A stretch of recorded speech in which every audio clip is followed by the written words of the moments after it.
आप लोग भी दिल्ली के ऐसे ठगों से सावधान रहे। सबसे पहले तो ये वीडियो देखिए। कोई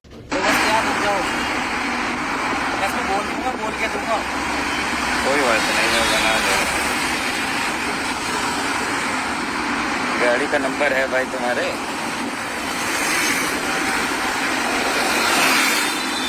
दिल्ली है दिल वालों की, ऐसा आपने सुना होगा जरूर कि दिल्ली है दिल वालों की, लेकिन मैं आपको बताता हूँ दिल्ली है चोरों और दलालों की। कैसे कोरोना काल में एक ही झटके में मेरे 10,000 रुपए लेके चोर निकल लिए। चलिए इसकी पूरी मैं घटना आपको बताता हूँ। सुबह का 9 बज रहा था और मैं अपने रूम से निकला ही था, तभी जो राजीव चौक है गुड़गांव का, उससे थोड़ा सा आप आगे बढ़ेंगे मानेसर की तरफ, लगभग 500 मीटर, तो वहां पे एक फुट ब्रिज है। वहीं पे दो चोर बाइक से खड़े थे। उन्होंने डायरेक्ट छीना नहीं, ऐसी चोरी नहीं की, उन्होंने छीना झपटी वाली चोरी नहीं की कि वो छीन के लेके चले गए। कैसे उन्होंने बेवकूफ बनाया इसको मैं बताता हूँ। सबसे पहले उन्होंने मुझे रोका, मैं जल्दी जल्दी में था तो मैं रुक गया। रुकने के बाद उन्होंने ये कहा कि हमारे पास पैसे नहीं है और हमारी जॉब छूट गई है। मैंने कहा बताओ फिर मैं क्या मदद कर सकता हूँ, अगर जॉब छूट गई है तो मेरे से कुछ पैसे ले लो। कोरोना काल चल ही रहा है, सबको कितनी दिक्कत है मैं समझ सकता हूँ, और जो लोग इससे जूझे होंगे वो समझ सकते हैं कि कोरोना काल कैसे लोगों का बीता और कितनी जद्दोजहद थी, कितनी परेशानियां थी। लोगों के पास पैसे खत्म हो गए थे, लाखों करोड़ों लोगों की जॉब छूट गई थी, लोग घर की तरफ पलायन हो गए थे। उसी में चोर और दलाल सक्रिय हो गए थे। चोरों और दलालों को तो अपना पेट भरने से सिर्फ मतलब रहता है, दूसरों के दिल और पैसे से कोई मतलब नहीं रहता। तो उन्होंने मुझे रोका, तो मैंने कहा कि बताओ तुम्हें क्या मदद चाहिए। तो उन्होंने कहा मुझे कोई मदद नहीं चाहिए, हमारे पास मोबाइल है, हम लोग पहले किसी कंपनी में काम करते थे, उस कंपनी का हम लोग ट्रक चलाते थे, मोबाइल सप्लाई करते थे, उसमें से हमने मोबाइल निकाला है। 2 बिल है मेरे पास, 2 मोबाइल थे उनके पास और दोनों के बिल थे। उन्होंने बिल दिखाया तो मैंने कहा कि क्या करना है इसका। तो कहने लगे कि इसको आप खरीद लीजिए। तो मैंने कहा मेरे पास तो ऑलरेडी मोबाइल है, मैं इसको खरीद के क्या करूंगा। तो उन्होंने कहा अगर आप खरीद लेंगे तो इससे हमारा कुछ दिन का काम चल जाएगा। तो मोबाइल अच्छा था, अच्छी कंपनी का था, मोबाइल अच्छा था, ठीक ठाक था। दोनों मोबाइल मिला के लगभग 40,000 के आसपास का दोनों मोबाइल था। तो उन्होंने कहा ये मोबाइल हम आपको 10,000 रुपए में दे देंगे। मैंने कहा कि मेरे पास है मोबाइल तो मैं क्या करूंगा लेके, तुम किसी और को दे दो ये मोबाइल। अगर तुमको सख्त जरूरत है पैसों की तो उसकी मदद मैं कर सकता हूँ। पैसे तुम मेरे से ले लो और मेरा नंबर ले लो। अगर तुम्हारे पास जब भी हो, कभी भी हो जिंदगी में, तो पैसे वापस कर देना। अगर नहीं भी करोगे तो भी कोई दिक्कत नहीं है। इतनी इंसानियत मैंने दिखाई, लेकिन दिल्ली है चोरों और दलालों की, ये कहावत बिल्कुल फिट आता है इनके ऊपर। तो उन्होंने पैसे तो नहीं लिए, बदले में कहा आप ये मोबाइल ले लो, आप चाहो तो किसी को बेच सकते हो उससे महंगे दाम में। तो मेरे मन में भी आया कि ये बात सही कह रहे हैं कि अगर ये मोबाइल ले लेता हूं मैं तो इनका भी काम चल जाएगा, मुझे भी कोई घाटा नहीं है, मैं भी बेच सकता हूँ इसको थोड़े महंगे में।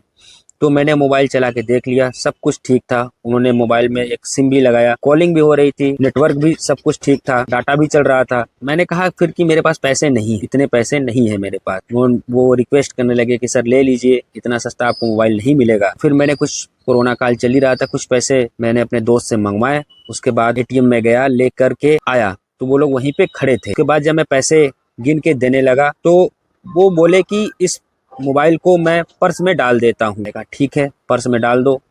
तो वो पर्स रेड कलर का पर्स था, उस पर्स में उन्होंने दोनों मोबाइल को अलग अलग पर्स में डाल दिया, रेड कलर का पर्स था। तो जब मैं पैसे दे दिया तो एक आदमी मेरे से, जो 2 आदमी थे उनमें से एक आदमी मेरे से बात करने लगा। उसके बाद कब क्या हुआ मुझे पता ही नहीं चला, पलक झपकते ही उसने दोनों मोबाइल लिए थे पीछे, अब एक बार पीछे अपने पॉकेट के पीछे उसने मोबाइल के, इतना मुझे पता है।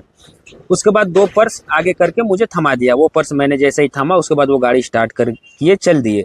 मैंने कहा भाई इसका चार्जर तो देते जाओ। तो उन्होंने कहा कि इतना सस्ता मोबाइल लिए हो, चार्जर खरीद लेना। मैंने कहा ठीक है। फिर उसको मैं खोलने लगा पर्स को, उसका चेन लॉक था, उस पर उन्होंने फेविक्विक डाल रखा था, पूरी तरीके से वो चिपका हुआ था, खुल नहीं रहा था। तो मन में तो मेरे बिल्कुल जो शक था वो यकीन में बदल गया कि ये चोर, ये ठग, ये दलाल ले गए 10,000 रुपए। तो मैं पीछे देखा तो वो निकल चुके थे। फिर मैंने दोबारा पीछे मुड़ के नहीं देखा, मैं अपनी आगे निकल पड़ा। मैंने कहा इसको खोलने का कोई फायदा ही नहीं है, अभी तो उन्होंने बंद किया था तो ये लॉक कैसे हो गया। फिर मैंने कहा शायद 10,000 रुपये की बात है, इसको खोल के देख ही लेता हूँ। तो आगे गया तो एक पत्थर मिला मुझे, पत्थर पे पर्स को रखा और उसके चैन को दूसरे पत्थर से मैंने तोड़ा। तो उसमें एक पारदर्शी शीशा था, बिल्कुल मोबाइल के साइज का, उतना ही मोटा पारदर्शी शीशा था। तो मेरी तो हवा निकल गई शीशा देखते ही। मैंने कहा ऐसा शीशा भी दे देते जिसमें शक्ल देख लेता मैं कि किस तरह से उल्लू बना हूँ। तो दूसरा पर्स मैंने नहीं खोला, वो पर्स और शीशा मैंने बैग में रखा और साइड पे चल दिया।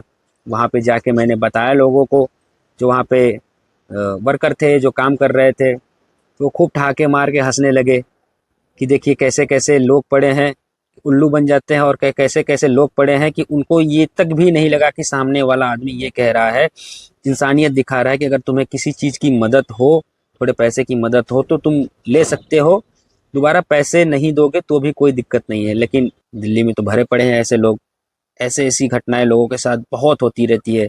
फिर उस दिन मैं जब शाम को आया, सब्जी की दुकान पे मैं खड़ा था सब्जी लेने के लिए, तो वहीं पे एक लड़का मिला, तो मैं उसे बताने लगा कि ऐसा ऐसा मेरे साथ हुआ है। तो सोचिए कि उस लड़के ने भी कहा कि भाई मेरे साथ भी ऐसा हुआ है इसी पुल के नीचे। मैंने कहा कि बताओ तुम्हारे साथ इसी पुल के नीचे हुआ है तो तुम मेरे ही कॉलोनी में रहते हो, कभी मिलते भी रहते हो सब्जी की दुकान पे, तुमने इस चीज़ का कभी जिक्र नहीं किया। अगर जिक्र किए होते तो ऐसे तो रोज इस तरह से ठगी होती होगी, हफ्ते में एक दो दिन तो ठगी होती ही होगी, क्योंकि जो मानेसर का साइड है उसमें तमाम ऐसे लोग होते हैं, कंपनियों में काम करने वाले लोग पैदल निकलते हैं ऑटो पकड़ने के लिए। हालांकि मेरी साइड चल रही थी, वेयर हाउस बन रहा था, उस पर मैं जाता था, तो मेरा कुछ ही दिनों का काम था। लेकिन इस तरह से जो कंपनियों में काम करते हैं वहाँ पे उनके साथ बहुत ज़्यादा ठगी होती है। या फिर ऐसा भी सुनने में आया है कि जब जिस दिन उनकी सैलरी मिलती है उस दिन उनके पैसे भी छीने जाते हैं। तो इस तरह से लोगों के साथ अन्याय होता है, और चोर दलाल तो इस दुनिया में है ही, जिनको इंसानियत से कोई लेना देना नहीं है।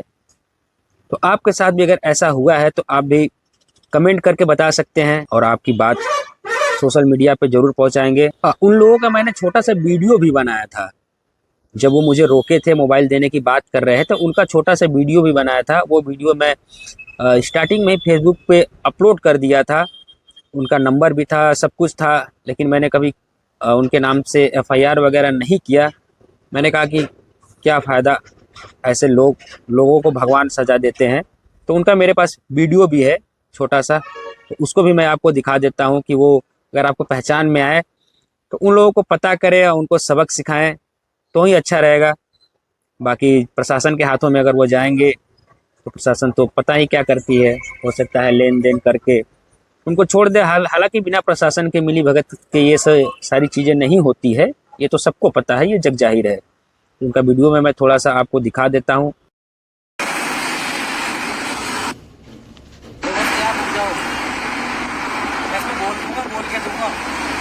कोई बात नहीं, मैं बना ले। गाड़ी का नंबर है भाई तुम्हारे?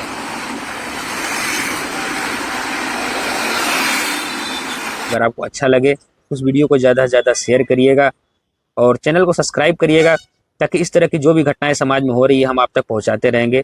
तब तक के लिए बहुत बहुत धन्यवाद।